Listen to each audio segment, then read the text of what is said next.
Welcome to पारस पाठशाला education for every child. बच्चों, आज हम करने जा रहे हैं क्लास 3 का यूनिट 3 का the enormous turnip book exercise. और अभी तक जिन बच्चों ने चैनल को सब्सक्राइब नहीं किया है कर लीजिए। और बच्चों, आप अपने बाकी दोस्तों को भी कहिए, चाहे वो 2nd, 3rd या 4th या 5th क्लास के भी हों। ठीक है, तो चलिए शुरू करते हैं बुक एक्सरसाइज। इससे पहले मैं बता दूं, हमने लास्ट वीडियो में जो है द इनॉर्मस टर्निप पूरा ये पढ़ा था। इसके एक एक वर्ड टू वर्ड मीनिंग किए थे, न्यू वर्ड्स किए थे, इसके न्यू वर्ड्स के हिंदी मीनिंग किए थे, न्यू वर्ड्स के जो हमने English meaning with example sentences किए थे। तो अब हम करने जा रहे हैं बुक एक्सरसाइज। तो चलिए शुरू करते हैं। What did the old man plant? Old man ने जो है क्या प्लांट किया था? आपको पता है क्या प्लांट किया था? बताओ। Yes, exactly, he planted the enormous turnip. ये देखिए, आप पहले इसको क्वेश्चन में से लिखेंगे। द ओल्ड मैन, प्लांट का प्लांटेड हो जाएगा। सम टर्निप सीड्स, कुछ टर्निप सीड्स डाले थे उसने। Why was it difficult for the old man to pull up the turnip? Difficult होता है मुश्किल। वाई मतलब क्यों, जैसे आप जानते हैं। ओल्ड मैन मतलब बूढ़ा आदमी, पुल अप मतलब खींचना, और टर्निप मतलब शलजम। तो एक बूढ़े आदमी के लिए जो है टर्निप को पुल अप करना इतना मुश्किल क्यों था? आप इसे क्वेश्चन में से लिखेंगे। It was difficult for the old man to pull up the turnip, इतना क्वेश्चन में से ही होगा। फिर आप कॉमा लगाएंगे और लिखेंगे एज का मतलब होता है जैसे कि इट वॉज इनॉर्मस। इट यहाँ पर किसके लिए यूज हुआ है? टर्निप के लिए। तो यहाँ पर ये एक प्रोनाउन का काम कर रहा है। तो इट वॉज इनॉर्मस क्यों था उसके लिए मुश्किल खींचना उसको? क्योंकि वो इतना बड़ा था, तभी तो उसको वो पुल नहीं कर पा रहा था। अगर हमें भी कोई बहुत बड़ी चीज दे दी जाएगी तो हमें भी पुल करने में प्रॉब्लम होगी ना। तो अब Who helped him to pull up the enormous turnip? Who मतलब कौन, help मतलब मदद की। इतने बड़े जो है उसको इतने बड़े जो है enormous turnip को पुल करने के लिए जो है किसने मदद की थी? तो आपको पता है, the old woman, the boy and the girl helped him to pull up the enormous turnip। ठीक है बच्चों।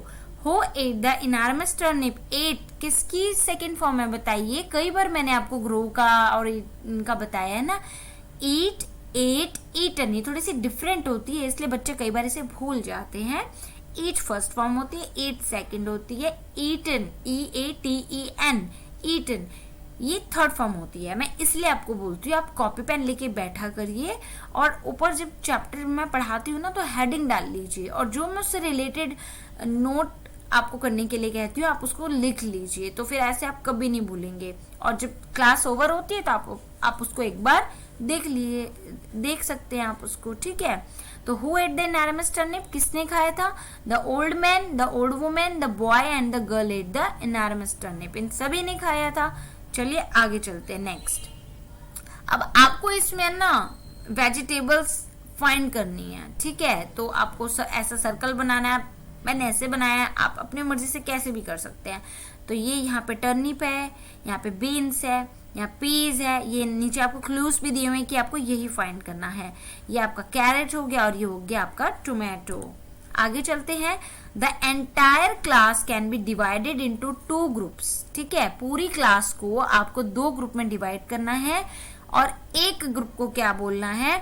ये वाले वर्ड जो ग्रुप 1 है और जो ग्रुप 2 है। बच्चों, जैसे कि अभी आप जान रहे हैं आपकी क्लासेस नहीं चल रही है, बट आप ये एक्टिविटी कर सकते हैं। मैंने आपको बोला हुआ है, आप यूट्यूब पे आप व्हाट्सएप पे अपने फ्रेंड्स को वीडियो कॉलिंग करेंगे, उसमें आप अपने ग्रुप बना सकते हैं। आप अपनी मर्जी से अपने 8-10 दोस्तों को कॉल करेंगे, ग्रुप बना लेंगे। ग्रुप 1 का बच्चा ये बोलेगा और ग्रुप 2 का बच्चा ये बोलेगा। जैसे कि फॉर एग्जाम्पल ग्रुप 1 का बच्चा बोलेगा पुल, तो ग्रुप 2 का बोलेगा पहला बच्चा पुश। ग्रुप 1 का पहला बच्चा बोलेगा ब्लैक, तो ग्रुप 2 का दूसरा बच्चा बोलेगा व्हाइट। इसी तरह आपको ये बोलना है। ठीक है, यानी कि एक आपका बोलेगा, ये अपोजिट वर्ड्स है, यानी कि विलोम शब्द हैं। ठीक है बच्चों, अब आपको कुछ ऐसे वर्ड्स यहाँ बताए हुए हैं जो आपको लेसन में से ही दिए गए हैं। जैसे कि ये भी आप ग्रुप में बोलेंगे, और आप इसको कॉपी में भी लिख सकते हैं। फार, नियर, दूर, पास, good, bad, dark, light, up, down, old, young, इस तरह से। फिर अब आपका आता है टीम टाइम। इसमें आपको करनी है एक्टिविटी। आपको क्या करना है एक्टिविटी में? ये आपको खुद ही करना है घर पे, ये मैं आपको समझा देती हूँ। आपको एक प्लांट ग्रो करना है। उसके लिए थिंग्स रिक्वायर्ड मतलब जिन चीजों की जरूरत है, यू नीड ग्लास, अब ब्लॉटिंग पेपर, कुछ सैंड चाहिए आपको, मिट्टी, सम सीड्स, कुछ आपको क्या चाहिए, बीज चाहिए, किसके, बीन्स या राजमा आपके घर में जो होते हैं। अब ये मेथड यानी कि विधि, जो तरीका होता है कैसे करना है आपको, सबसे पहले line the blotting paper inside the glass. ये आप ग्लास देख रहे हैं ना, इसके अंदर आपको ये ब्लॉटिंग पेपर डालना है। Place the sand in the glass, और फिर उस पेपर के ऊपर से जो है ये मिट्टी डाल देनी है। वेट द सैंड, यानी कि उसको, ये जैसे देखिए यहाँ देख रहे हैं ना मेरा कर्सर है, इसमें थोड़ा सा पानी डाल देना है, ज्यादा नहीं भर देना, वो बहुत गीला हो जाएगा, थोड़ा सा कि मिट्टी उसको सोख ले। Place a few seeds between the blotting paper and the glass, फिर उस सीड के, जो सीड हैं आपके पास, या आपने बीन्स के या राजमा के जो भी लिए हैं, अगर आपके पास ये भी अवेलेबल ना हो आप कोई और भी ले सकते हैं जो उग जाए। आप नींबू के, लेमन के ले सकते हैं, आप किसी और के भी ले सकते हैं, ठीक है। तो आप उसके अंदर थोड़ा सा हल्का सा होल करके उन सीड्स को जो है मिट्टी के बीच में डाल दीजिए। See that the seeds are separate from each other, आपको ये भी देखना है कि सारे सीड्स एक साथ इकट्ठे नहीं डाल देने मुट्ठी भर के, एक एक सीड को थोड़ा सा डिफरेंस, मतलब जैसे ये देख रहे हैं ना अलग अलग है इनके बीच में स्पेस है, इसी तरह से आपको मिट्टी के अंदर भी डालना है। See how the roots and shoots of the seeds grow, जैसे कि मैंने आपको लास्ट पोयम पढ़ाई थी आपको लिटिल बाय लिटिल, की शूट्स क्या होता है जो ऊपर निकलता है, फिर आपको कुछ दिन में देखना है कि उसकी रूट्स कैसे निकलती हैं, शूट्स कैसे निकलते हैं, धीरे धीरे सीड्स के ग्रो होते हैं, ठीक है।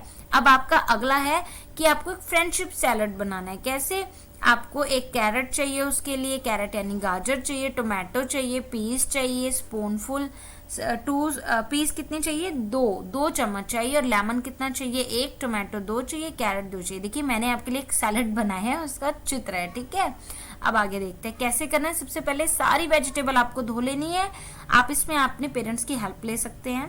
आपको कैरेट्स को कट करना है, टोमेटो को कट करना, और लेमन को कट करने के लिए आप पेरेंट्स की हेल्प कर सकते हैं, क्योंकि आपको it may harm you. Mix the peas, carrots and tomatoes together, आप इन सबको मिला लेंगे। Squeeze lemon juice on top पे लेमन का जूस डाल लेंगे, सॉल्ट डालेंगे और उसको अच्छे से मिक्स कर लेंगे। Share your salad with your friends, ठीक है। ये एक्टिविटी आपको खुद करनी है।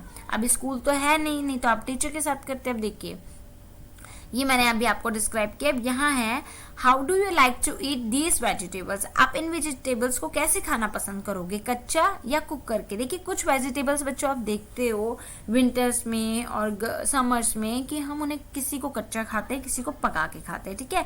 तो कैरेट, देखिए हम कैरेट को कच्चा खाते हैं ना, सर्दी में आती है, बट हम उसे पका के भी खाते हैं क्योंकि उसका गाजर का भी हलवा बनता है। टर्निप होता है शलगम, अभी हमने पढ़ा था, तो उसको कभी हम कच्चा नहीं खाते, उसको कुक करके खाते हैं। पोटैटो को कभी भी कच्चा नहीं खाते, कुक करके खाते हैं। ऑनियन को हम कच्चा खाते हैं सैलड में, हाँ हमें कभी सब्जी में, दाल में तड़का लगाना है तो हम उसको भी कुक कर सकते हैं, बट मोस्टली हम इसको एज ए सैलड लेते हैं, ठीक है। बीन्स एक सब्जी होती है, इसको भी हम कुक करके खाते हैं, इसे कच्चा नहीं खाते।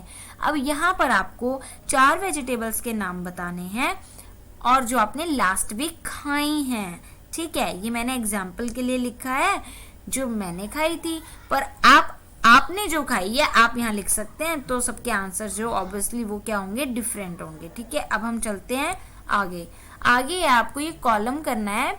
ये आपके सिंगुलर प्लूरल है, यानी कि एक कैरेट और बहुत सारी होंगी तो carrots, turnips, onion onions, potato potatoes, tomato tomatoes, ठीक है। टोमेटोज की स्पेलिंग थोड़ी गलत हो गई है, आप यहाँ पे इसे ठीक कर लीजिएगा, TOMA यहाँ O आएगा, ठीक है। अब देखो बच्चों इसको ध्यान से देखिएगा, ये मैंने आपके लिए अच्छे से आगे किया। इसमें आपको करना क्या है, आपको इसमें करना है जो ऑड वन है उसको सर्कल करना है, यानी कि जो इनमें सबसे अलग है। आपको क्लू दे रखा है वेजिटेबल का, देखिए टर्निप भी वेजिटेबल है, पोटैटो भी वेजिटेबल है, टोमेटो भी वेजिटेबल है, सनफ्लावर वेजिटेबल है, नो साफ लिखा है तो फूल है, कैरेट भी वेजिटेबल है, ब्रिंजल भी वेजिटेबल है।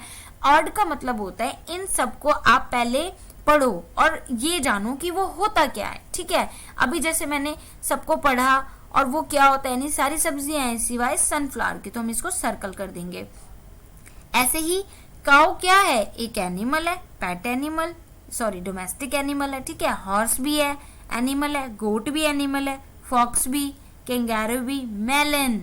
मेलन क्या है, मेलन आपको पता है हम खाते हैं। तरबूज, तो ये यहाँ से अलग हो गया, देखो ये सारे तो जानवरों के नाम है और ये क्या है, एक फ्रूट का, तो यहाँ पे क्लू एनिमल है, ठीक है। अब यहाँ देखिए बैनियान, नीम, पीपल, ये सब किनके नाम है, ये सब जो है पेड़ के नाम है, बट ये स्नेक कोई पेड़ का नाम होता नहीं, तो ये ऑड हो जाएगा, ठीक है।